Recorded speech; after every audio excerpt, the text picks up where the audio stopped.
I promise you two things today. One, where we're going, it's very, very, very hot. And two, the last three times big cats have been kind of featured, but they haven't been the focal point. This time they're kind of the focal point. And it's 3 different countries, and these places boast the largest population of big cats left in the world. So it's not that difficult to see them. So the places is Kenya, which is East Africa. And these are places we're going there. I'm sure you've heard of Nairobi. You may not have heard of Lake Nakuru. You've heard of the Serengeti, and you probably not have heard of Lake Naivasha. These two are in the Rift Valley of Africa. You know, the east side of Africa has this big rift in it. It's basically going to break off and fall into the ocean one of these days. And these are all lowlands formed by volcanic activity over the last 10 million years or so. Then we're going to Tanzania. Ndutu, I'm sure you probably never heard of Ndutu. You should have heard Ngorongoro Crater, Lake Manyara, and the Tarangire. Any heard of any of those places? I hadn't heard of most of them. And then finally, we're going to finish up very briefly in Zambia, which has the highest concentration of leopards in the world. And we'll go to South Luangwa National Park. We've been here once, we've been here twice. And if you want to see big cats, I would recommend South Luangwa National Park. So to begin, you fly into Nairobi. This is Nairobi, quaint little town of, I don't know, 2.3 million people, something like that. What's interesting is there's a line right here, and there's a fence about this tall. This is Nairobi National Park, and it immediately abuts the city of Nairobi. So you look one direction, and you see the skyline, and you turn around, and you see this.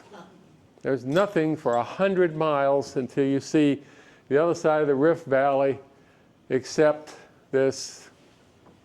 It's not part of this, it's actually part of the Serengeti. And it has its population of organisms, just like all these African parks do. Lots of ostriches. I have photos of ostriches lined up in front of the skyline of Nairobi, which I didn't share with you. It has large secretary birds. We talked about rheas, rheas and seriama last week that kill snakes. Well, these are snake hunting birds. They're also prey for an organism we'll talk about a little bit later. But these are big birds, 3 feet tall. Crowned cranes and babies, all, you notice here though it's water, so this is basically a wet grassland. All right, we head on to Lake Nakuru. Lake Nakuru was one of my signature sites, one of my bucket list places that I wanted to visit for one reason only, the vast numbers of flamingos. You've seen all the flamingos in Africa and the Rift Lakes. Unfortunately, 2 years before we got there, which unbeknownst to us, all the flamingos left. So there weren't any. So they have all these, the lodge had all these posters, all these flamingos. There's like, nah, nothing there. So there was nothing to see. This is our guide, Keith, Sue, with one of our colleagues from the Philippines. And we roamed around together. Her husband was there also, but we weren't in the picture. This is Lake Nakuru. Not that impressive. It's one of these salt lakes. It's highly saline. You can see the development behind it.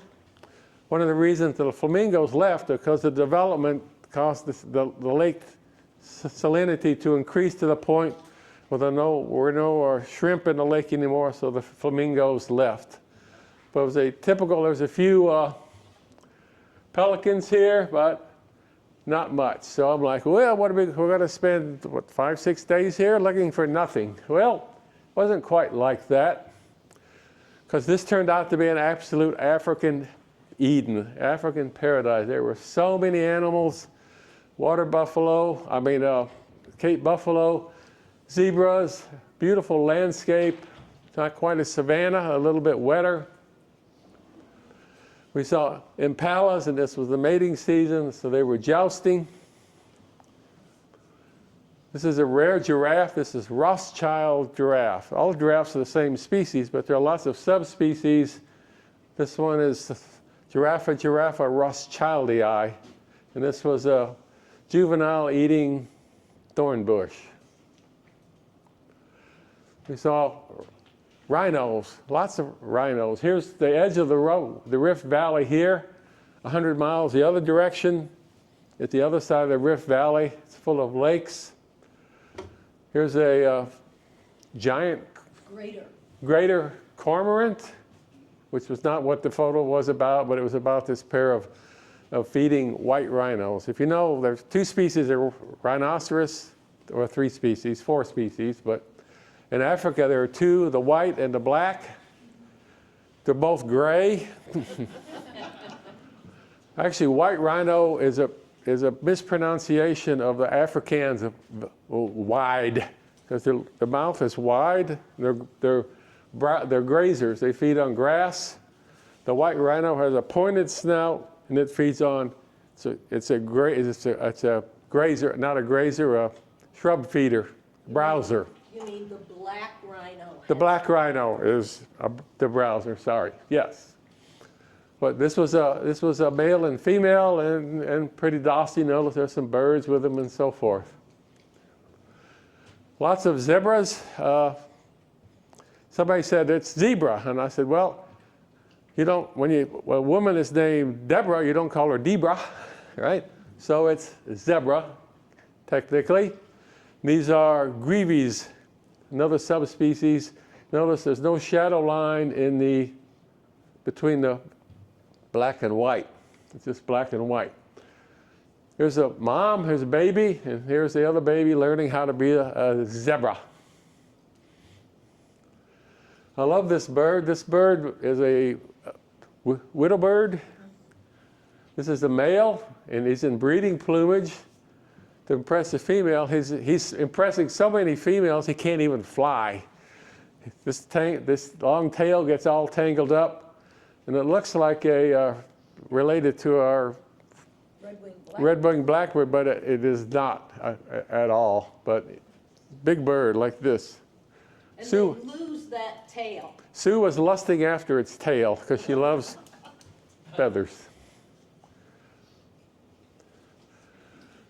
This was the dry season. Vegetation was scarce in the trees, and one of the premium things in the Lake Nakuru was shade. And all the large animals were jousting for shade. This white rhino, see how wide it is, had found a nice shady spot. This herd of buffalo tried to come in and push him out of the way. No, it didn't work. He was pretty intimidating, and eventually the buffalo had to wander off because, how do you herd a rhinoceros? All right, from there, I'm just giving you little snippets of what we saw here. This is Lake Naivasha. It looks just like the other one, except this one had populations of people living around it, native peoples, and they all were living from the lake, fishing, and they were catching these giant carp. And every day there'd be a fish market there and so forth, and I would try to go and be unobtrusive, nothing like a 6'5" white guy and trying to be obtrusive in Africa, unobtrusive, but anyway. But there were hundreds and hundreds of marabou storks, which is probably the world's ugliest bird. They were all around the cluster, would cluster around the shoreline looking for fish scraps and so forth. There's a couple of males. This is a mature male. This is their breeding pouch. There's a juvenile fighting for a perch. This one obviously won. Anywhere there's water in Africa, you have African fish eagles. This is our equivalent of our bald eagle, although this one is quite a bit bigger than our bald eagle. Feeds on very, very large fish. This kingfisher is about 18 inches long. It's feeding on a fish. It's called a giant kingfisher, and there were lots and lots of different kind of birds around the lake. Time we have bodies of water, you have hippos. I like this because these hippos this one had just had a shave, I guess. But they were kind of basking in the water is really shallow, and the hippos can simply walk across the lake. There were also hundreds and hundreds of water buck, long, hairy buck, beautiful. And they have what's called a butt ring. That's how you determine. Toilet seat. Huh? The toilet seat. Oh, it's called a toilet seat. Well, whatever. But they have a circle around their butt, make them easy to identify as if the long, shaggy coat wasn't enough. And then we head to the Serengeti. And our first thing in the Serengeti we noticed is there were lots and lots of animals, and they were all twitching. We're like, huh. What do we call them? Sleeping sickness? Tsetse flies. Oh, these are all trying to ward off tsetse flies. Tsetse flies are an interesting organism because they've basically gotten rid of sleeping sickness, but tsetse flies are a good size, so they land on you, and you smack them as hard as you can, and they look at you and fly away. They're absolutely, you cannot crush them, right? So they're adapted to living in these large animals, and there were swaths of the place where the tsetse flies would just be unbearable. I did bring one back for one of our scientists because he'd never seen a tsetse fly. But the landscape here was absolutely typical African savanna, these flat-topped acacias. And here we are. This is the entrance to Serengeti National Park. There was nothing there except a little shack, a gate, and some skeletons with fungus growing on them, mushrooms. And I brought back a picture of one of the skulls with his mushrooms on it, and one of our scientists who's an expert in fungi said, "Oh, God, that's one of the rarest fungi in the world. Why didn't you bring it back?" Yeah, I'm going to stick a giant water buffalo or a Cape buffalo skull in my overhead and bring it back for you. First thing we saw were coming in were elephants. These two juvenile males had, because the acacia trees are tall, they don't bother reaching up. They just push the tree over. They just push the tree over and we're feeding on it. An elephant has to feed on approximately 100 kilos to 150 kilos a day of vegetation because it's not very nutritious and their digestive system is not very efficient. So they process a lot of plant material to get that large. All the ponds and lakes, rivers had lots of hippos. It was just a line when you crossed. We were in agriculture fields, you enter the Serengeti, and all of a sudden you're surrounded by animals, alert animals. So this told us one thing, these are impala. There were lots and lots and lots of big predators around because every animal that you saw was always vigilant. First thing that happened in the Serengeti is we had our first rainstorm. Came in, it's full of animals down here, and which resulted in these beautiful skies for the rest of the day. And it was just an absolutely splendid experience driving through these muddy roads after this storm. It was a kind of a violent thunderstorm. We found lions laying in trees. We had not used to seeing lions in trees in the Serengeti.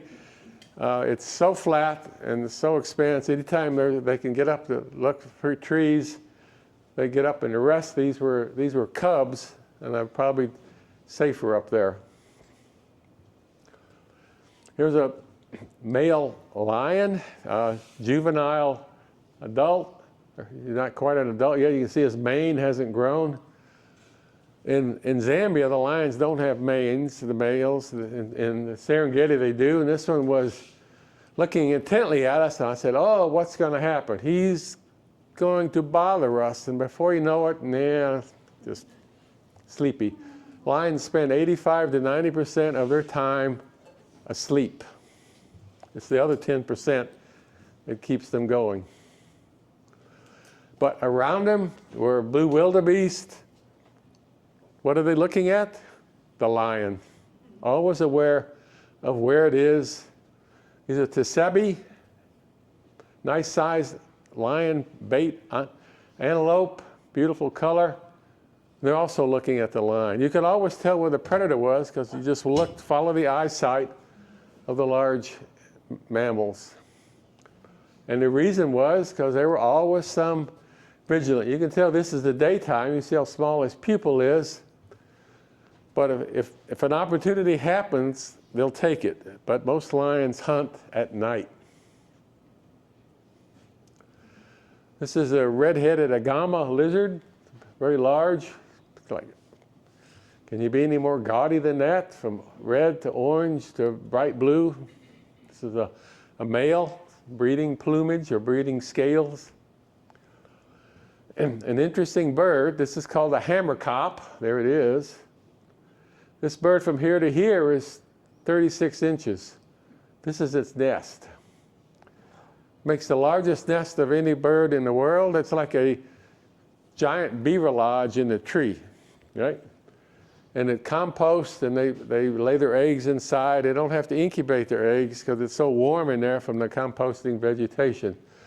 And they use this nest year after year after year. These birds are pretty long-lived, and they have this kind of mullet-looking hair thing, easy to identify. We saw lots and lots of lilac-breasted rollers, which was the common bird. The birders would call this a trash bird because there's so many around, everybody sees them, but it's certainly one of Africa's most beautiful birds. And the males, to impress the females, collect insects and prevent nuptial gifts to them. Lots of hippos. And whether you have hippos together, you have territorial disputes. You can see this one is the big dominant male. See, this one is an inch smaller. This one ended up backing off. And this one's female over here watching which one's going to win. We got to see lions mating. Okay, our guide said, well, this is pretty rare to see. Here's the female. She's raised her tail, which means she's receptive. The male takes a nice nip at it. And then, bingo, and she's like, oh, okay, get it over with. And then afterwards, it takes about, 10 seconds. And then he's trying to spoon, to be lovely, and then she whacks him. I don't have a video of it. But just like with the leopards we saw she turns around and whacks him in the face. And here he is trying to, he's like, really, here's the scratches. And guess what? They do this every 15 minutes for 24 hours straight. And you wonder why every time you see a male lion, his face is all scarred up. This is why, right? So this is a Serengeti, absolutely incredible expanse of nothingness, but beautiful. I couldn't decide whether this is prettier in color or in black and white. I finally decided I liked black and white better. As we're driving across the landscape, there's vast expanses where we don't see anything, and then we saw this line.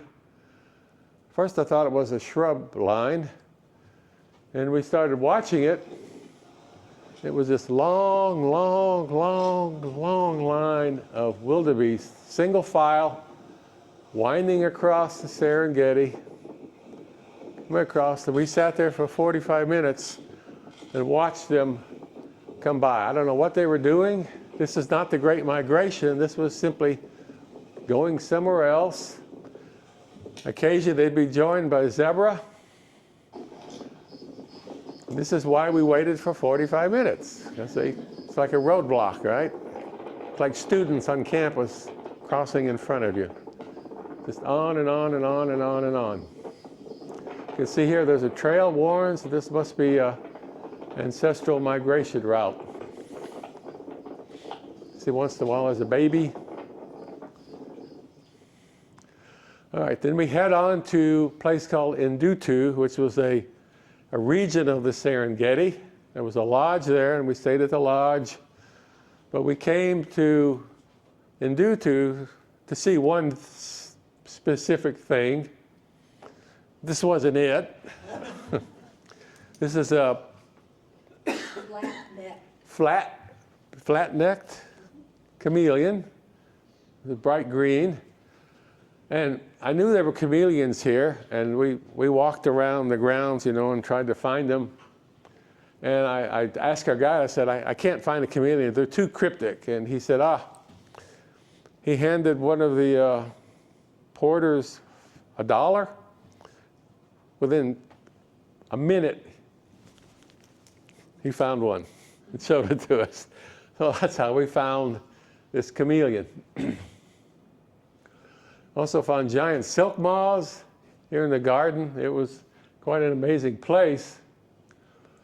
And lots and lots and lots of large mammals, wildebeests and zebras. This is not why we came here, but it was an impressive sight.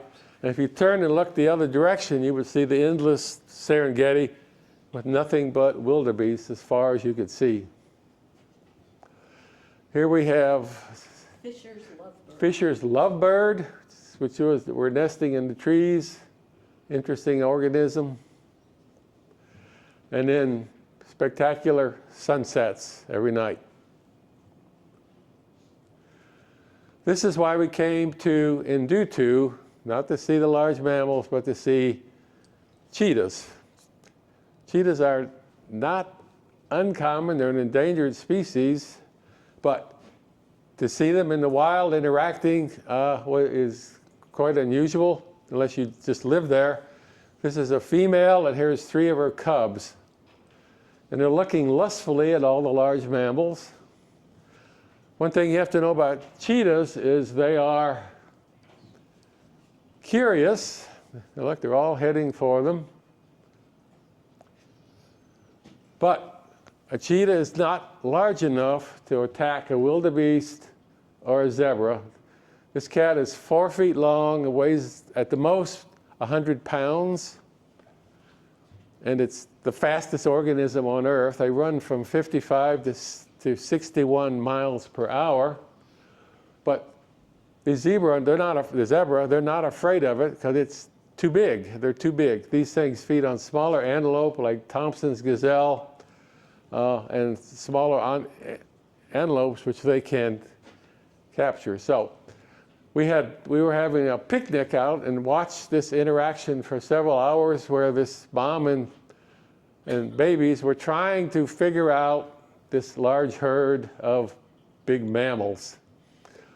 And every once in a while, mom would come back and comfort her children. These were almost full-grown cheetahs, but they were dumb as rocks. They didn't know how to do anything, right? So she's trying to teach them to hunt.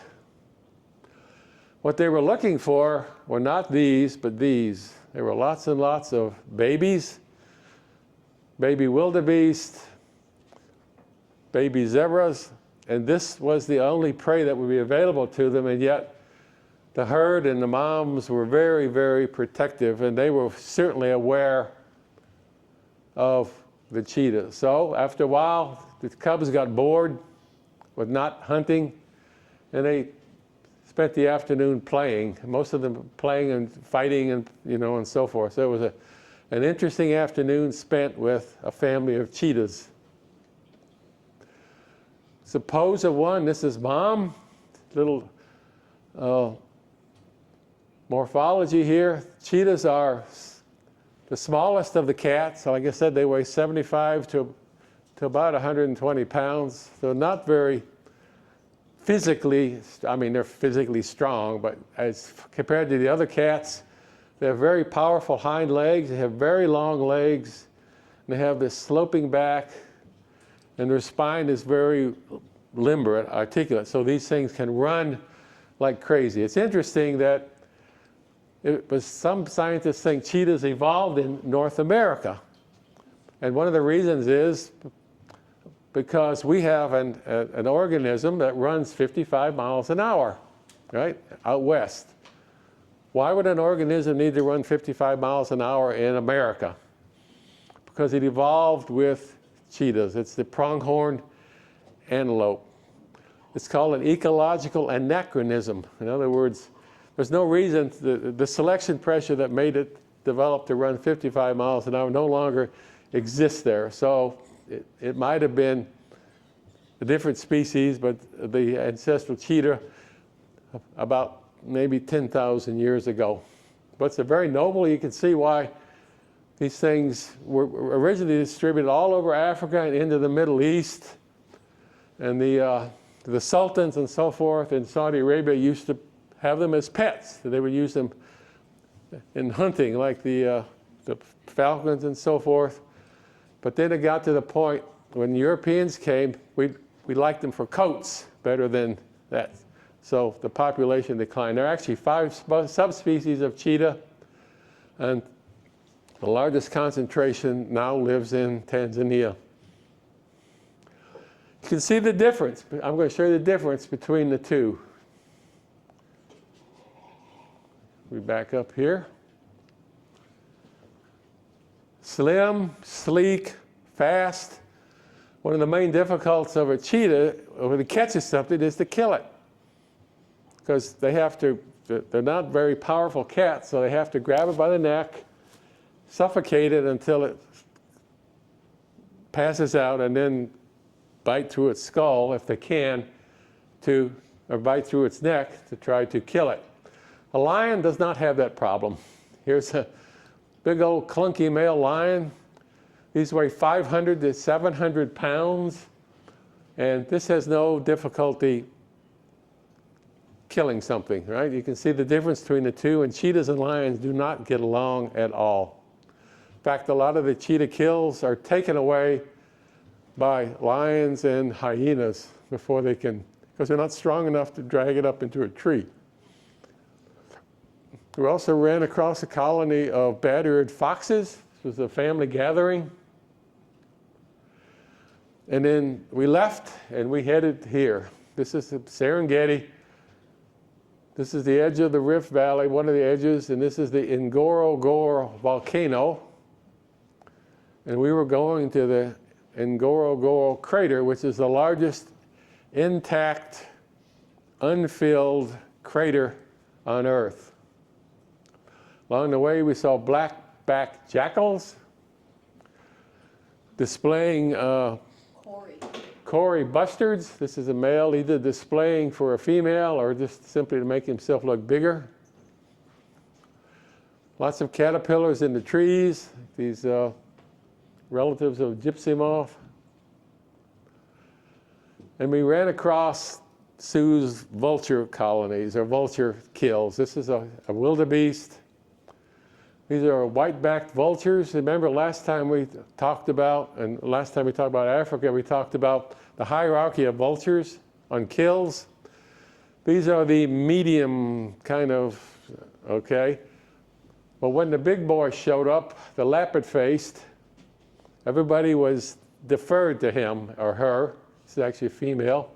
These are the ones that can tear open the carcass, and once they've got their fill, then our carcass is open for all these lesser ones. This one is a third again as large as the other ones. It has a much more powerful beak. We ended up in a pride of lions that had just gotten a kill. The adults had finished feeding. These are the juvenile females. You see there's blood on her lips. Here she is feeding on the wildebeest. They cared nothing that we were there. We watched them for a while. Then we watched them climb up into a tree. You can see they're young because they still have remnants of the spots, and she's got a full belly. But you notice they're last in the line of feeding on these carcasses. Okay, we're on the slopes of the Indutu volcano. These are the Maasai village. We did not stop at the Maasai village because if you do, it's kind of chaos because they're used to people coming in that want to, you want to get your photograph with the Maasai. So we just passed on by, but they still live in traditional way. They used to all live in the crater, but 1959 it was declared a national park, and all the Maasai had to move out to the slopes on the outside. This is the Ngorongoro crater. It's 6,000 feet above sea level. It has a rim around it that goes up 600 meters or 1,800 feet above the floor of the crater, and it's totally encased. To get over it, there's a winding road, and you go up and over it. And it's the densest wildlife population in Africa. There are, it's 12 miles across, 100 square miles. There are 30,000 large mammals living in this 100 square miles, which means 300 large mammals per square mile. All 5 of the big 5 organisms live here. The only thing missing are giraffes and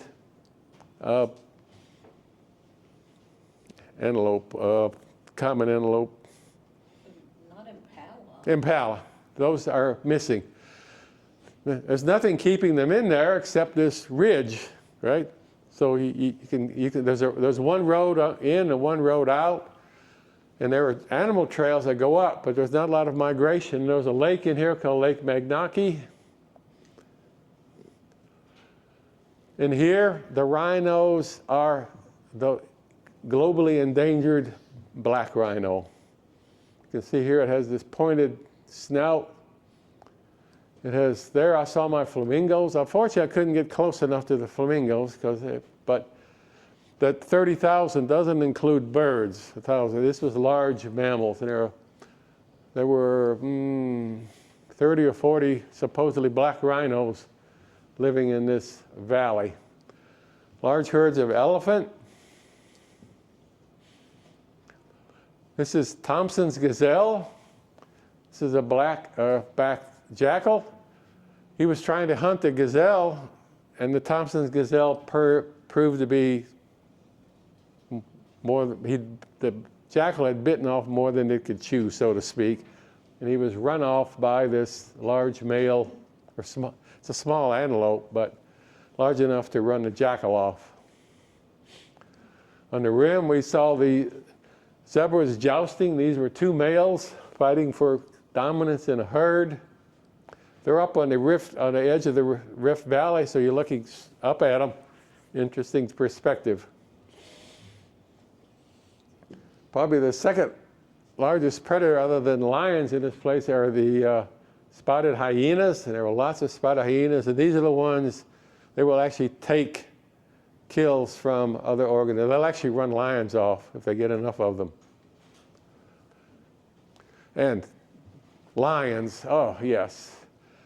I don't know if you can attribute arrogance to lions, but the lions here were extremely arrogant.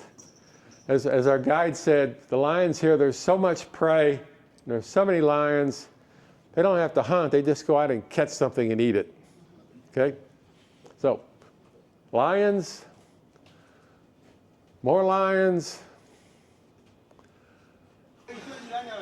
and lots and lots and lots of lions. And you can tell by the way they're walking that they're arrogant, right? They don't really, not afraid of anything. And this is, I'm not sure. It was a herd of females or a pride of females. The males are off on their own. Okay, from there we went up over the valley, into the Rift Valley again, to a place called Lake Manyara. And you see all this white line here? I thought that was the horizon. Those are all flamingos.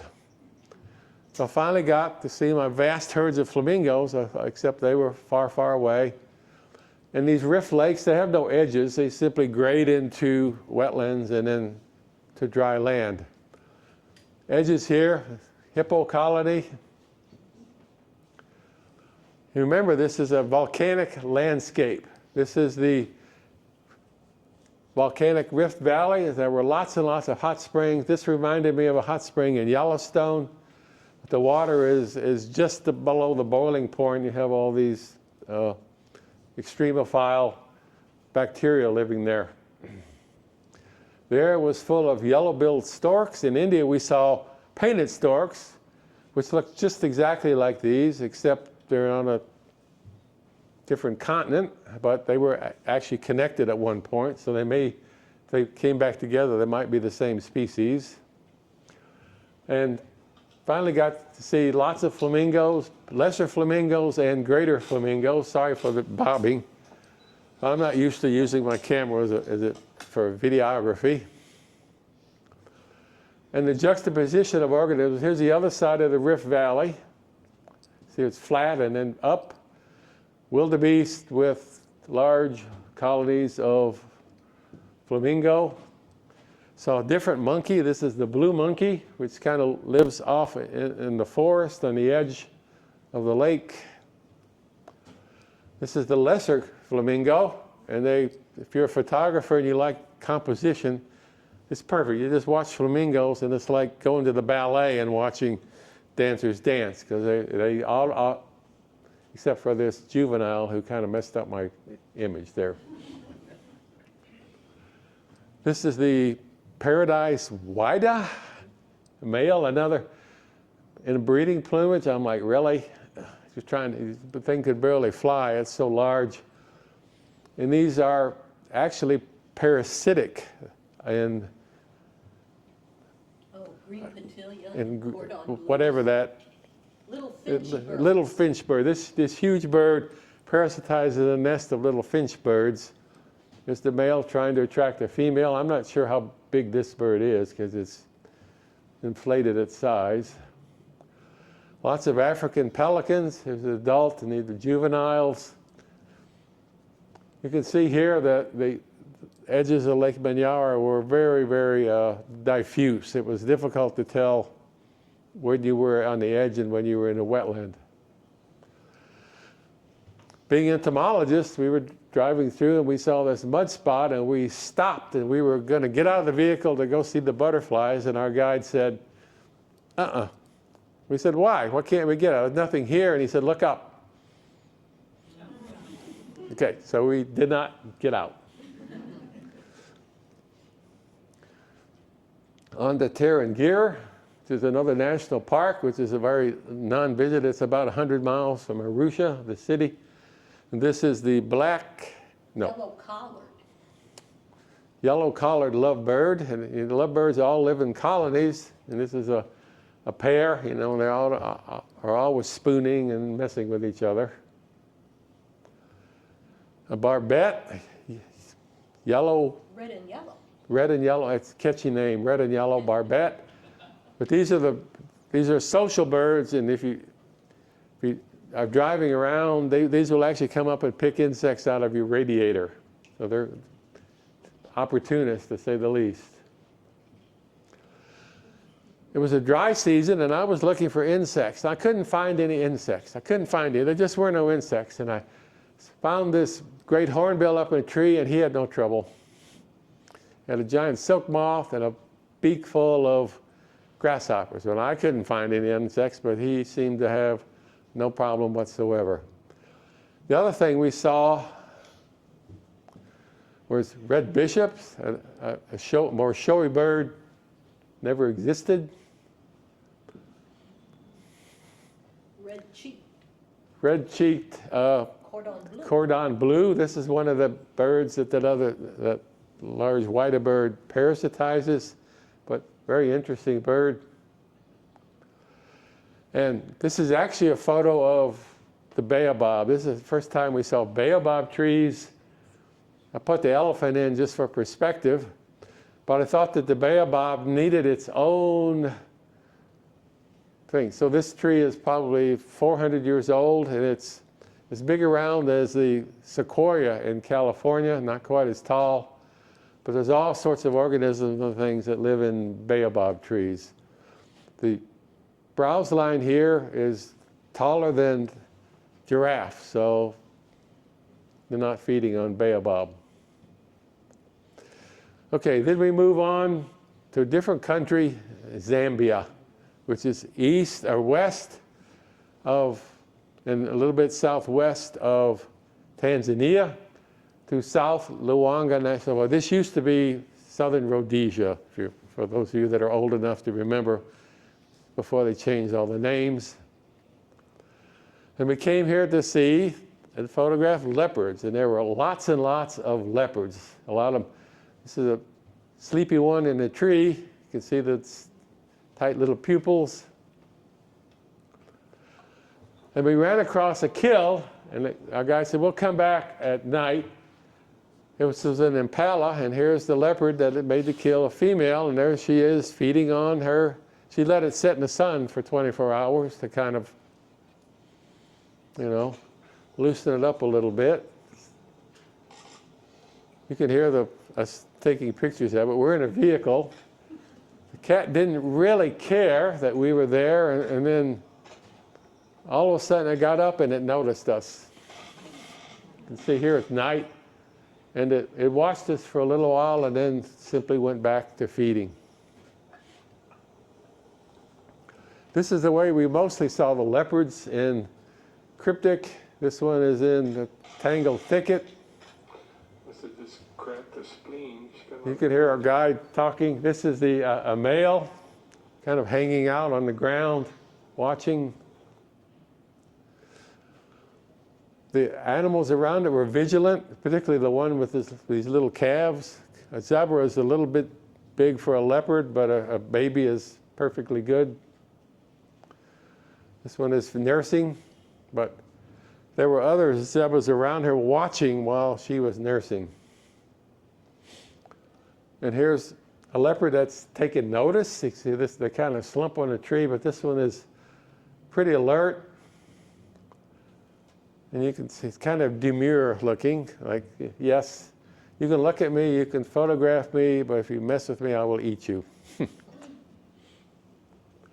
And then it notices this is toward dusk. You see the killing fangs, and it gets up and it's beginning its nightly hunt. There's a backlit one going through the bush. This one is actually stalking a herd of impala.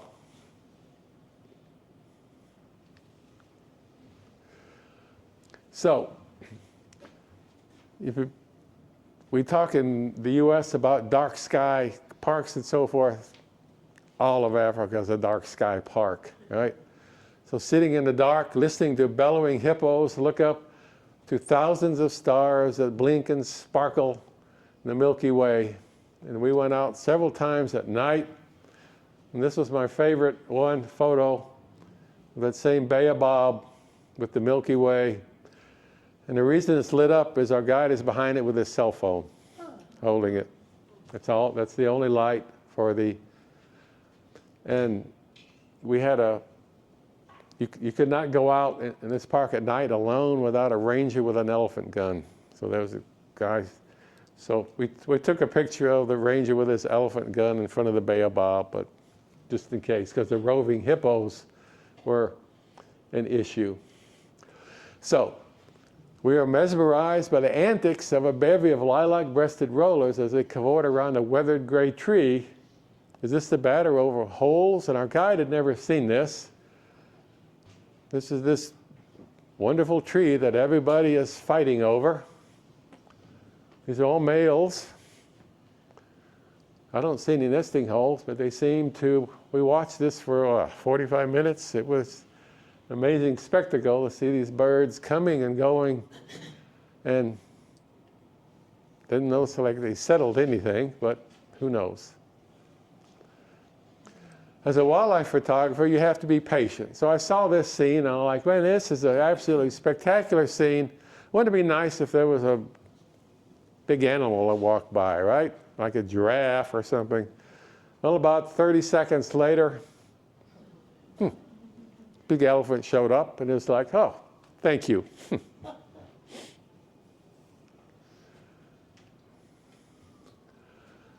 One of the interesting large predators we saw, predatory birds, this is the Barrow's eagle owl. It's not the largest owl, but it is a very impressive one. You see its feet. These are its killing feet. And these things will take things as large as a warthog piglet, which is a big thing. They can't fly with it, but they can actually kill it and eat it. And they also feed on insects. And its characteristic is when it blinks, it has bright pink eyelids. So it's a pretty easy organism to identify. They will also take secretary birds. Oh yes, I meant to tell you, another of their favorite prey are secretary birds, the large bird. On our night drive, we came across an interaction of hyenas, spotted hyenas. I think it was a male and a female. It's hard to tell with hyenas which is which.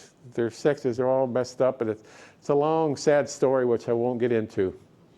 Let's just say it's hard to tell one from the other. They were both posturing. They're different, not sure which is the male or female, but anyway. They smelled really, really awful. And I think there was a mating event going on later on, but we did not witness it. It's like, oh. But we did get to see the morning walk of shame, you know, walking out. And this was one of the participants in the glowing morning light. So at Wafusa Lagoon, on the way to Lion Camp, which is one of the places we stayed, which was 50 kilometers into the bush, we faced a dilemma, where to look. To the left, a massive herd of buffalo lingers in a better forest, chewing the collective cuds. To the rocks are masses of wading birds, or to the right, and the Luanga River, pelicans, yellow-billed storks, and spoonbills. I couldn't decide if this was black or white or color again. And here's the South Luanga River. It's not much flowing in it. And it was very, very hot. The way pelicans thermoregulate is to flap their beaks, their bills. So you can see they're very, very, very warm here, and there's almost no water in the river. One of the prime things animals do to cool off, when it's in the dry season, is mud. It's a warthog. There's a nice mud bath. And this is can you see it? The lonely hippo with a puddle club of butterflies on it. I'm not sure why this hippo was here. He might have been sick, or who knows. But it was basically buried in the mud to get away from the heat. From our camp, we saw a huge herd of buffalo come to the water hole to drink. Water is a premium, and there's only a certain number of places to get it.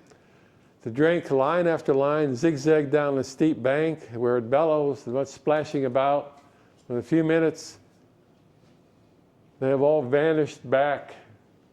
They're very polite. They all took their turn to drink and then vanished back into the shade with the elephants to spend the rest of the day.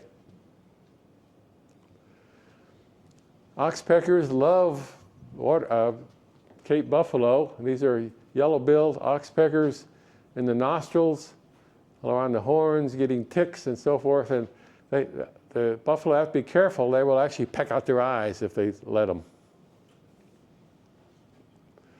Today is the elephants that fill my memory card from Sue's journal, or fills my memory and my memory card. So here we got to sit on the ground and watch the elephants come by. And it's a very different perspective to be looking up at the elephants as they come by. They're very grizzled, covered with usually mud to protect them from the sun. And got this picture of an elephant skull. You would never postulate that the elephant looked like this by looking at its skull, right? So I'm often skeptical when I see a image of a dinosaur based on its skull, because who knows what kind of appendages and so forth were dangling off. Here's a family. This is the young male practicing throwing mud on himself after being wet. These elephants were all in the Luangwa River drinking at evening. And this is the bank of the Luangwa River. In the wet season, it's filled up to here, but in dry season, it's a difficult place to get to.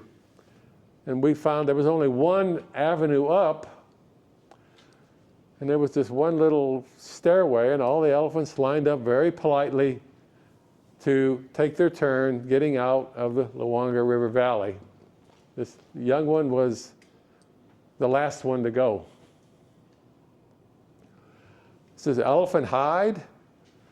It's very thick, it's very leather, it's very tough, and it's very sensitive. So they do not, I told you this last time, they do not tolerate oxpeckers.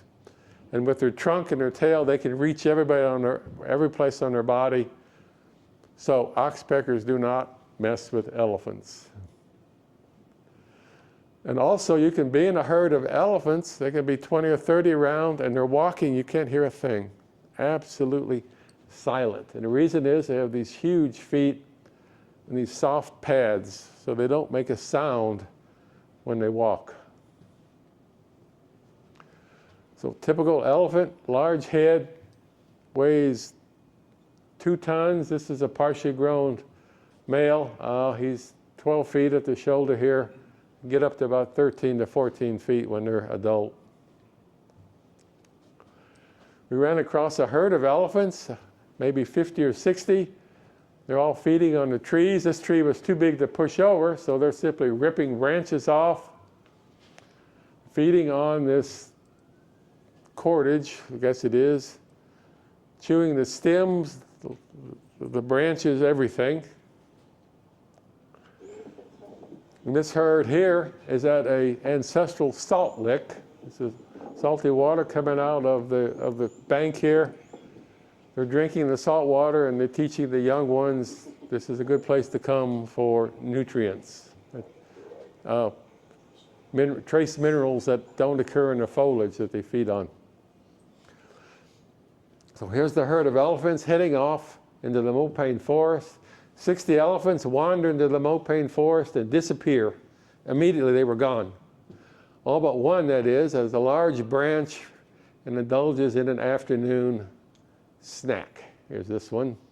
Ripped off a bunch, all his compatriots.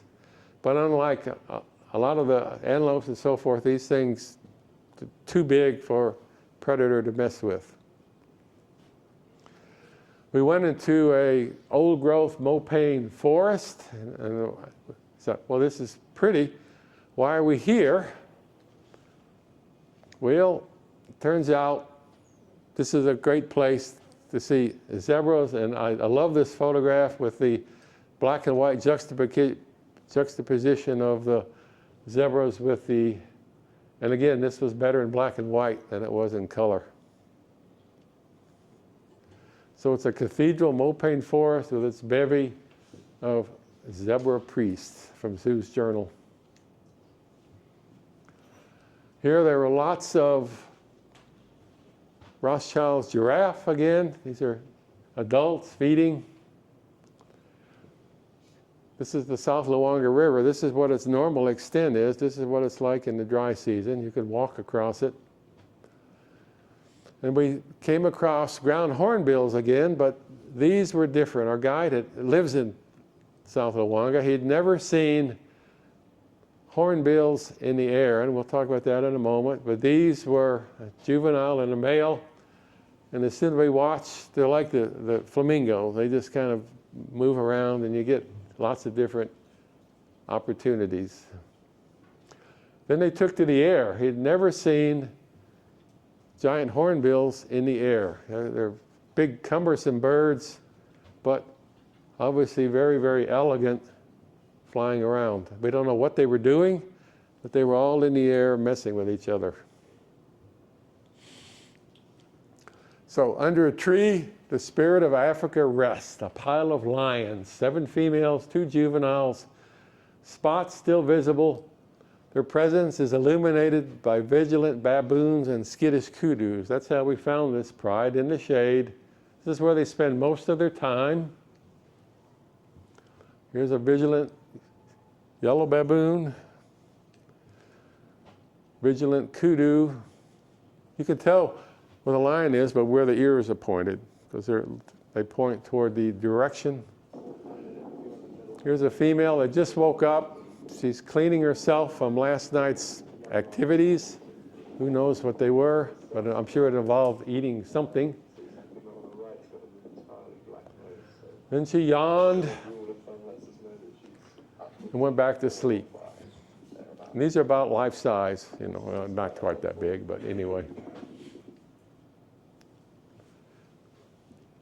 So, a day in the life of a lion. Pretty much what you see is when you see lions is they're doing something, usually yawning, cleaning themselves, and so forth. But when night comes, everything changes. The animals get even more vigilant. It's a herd of some antelope, I couldn't tell exactly what they were. But the lions wake up, stretch, and begin to hunt, to look for things. And we stayed with this pride of lions most of the afternoon, and our guide said, we're going to stay with them and see what happens. Okay, follow them around. He said, oh, look, there's a lone puku. He called it a stupid puku because it wasn't with the herd. It was an adult, and it was looking around and so forth. And we went through the bush, trailing the lions by maybe 100 yards or so, and all of a sudden we heard boom and a scream. And this is what we came across. The lions had caught the puku, and they were feeding on it. There's an adult female. These are all juveniles. You notice they're licking it first. Here's the poor puku. I'm not sure they actually killed this one before they started eating it. I'm not sure. So to conclude, this is what was left of the puku. This is the female lion. And with that, call it the end. Thank you very much.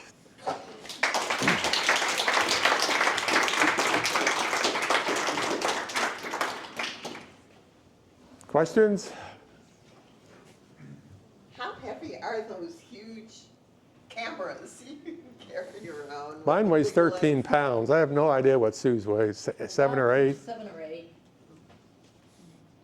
I go to the gym. I do arm stuff. Yeah. It's like a workout.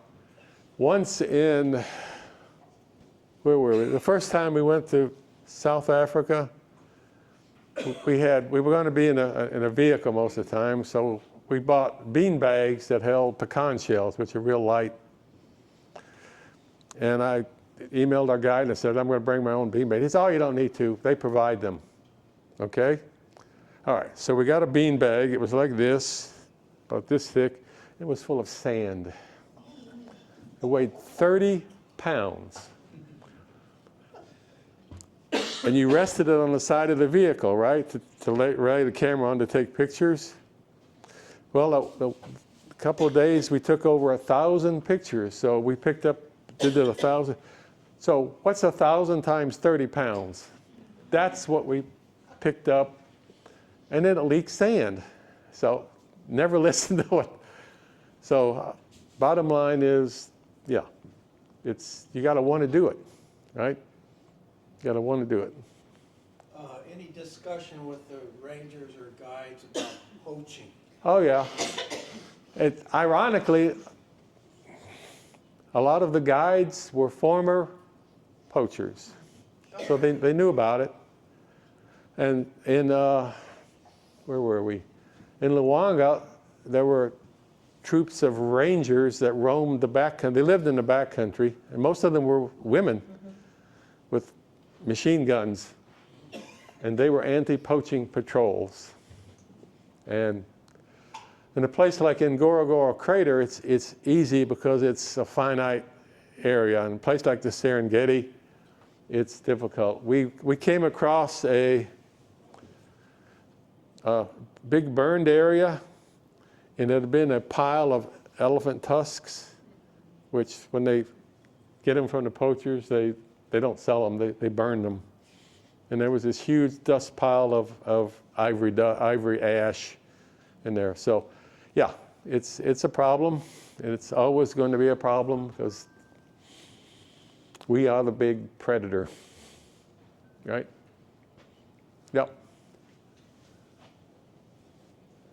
I'm a little confused because I've read and heard reports that the white rhino is extinct now. The northern white rhino is extinct. That's a subspecies because the last one died. It was a female, right? Yeah, but there were no males.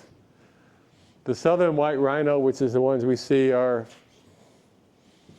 the black rhinos. A lot of them are in protected places like this. Ngorongoro Crater is a protected spot.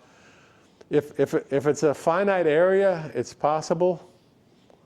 A place like the Serengeti, it's the size of Oklahoma. You know, it's a difficult place to patrol. But a lot of the we saw a lot of in what was the one in Kruger National Park? We saw a lot of wildlife patrols.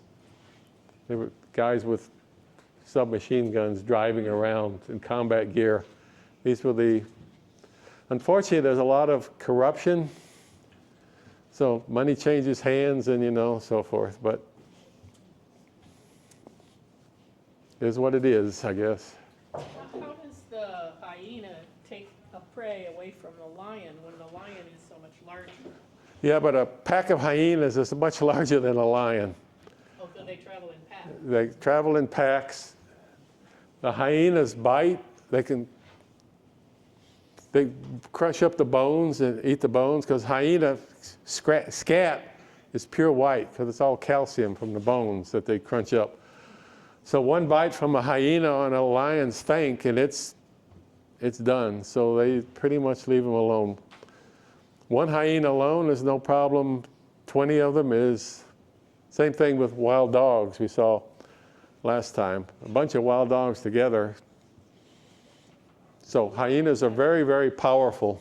Do the lions have any, are they prey to anything? Us. Us? Us, yeah. Other lions, okay?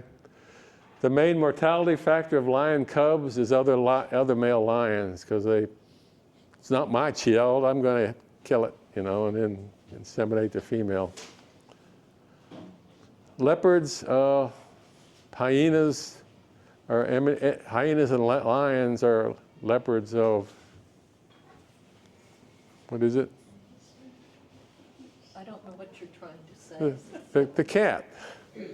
What, leopard? Keep going. Cheetah? Cheetah. Cheetah is not a top carnivore because there are lions and leopards and hyenas there. So it's kind of down in the hierarchy. So, but they chase a prey down, they kill it, and they eat what they can and get away before something else attracts. Because they're not dominant at all. Anything else? Thank you very much.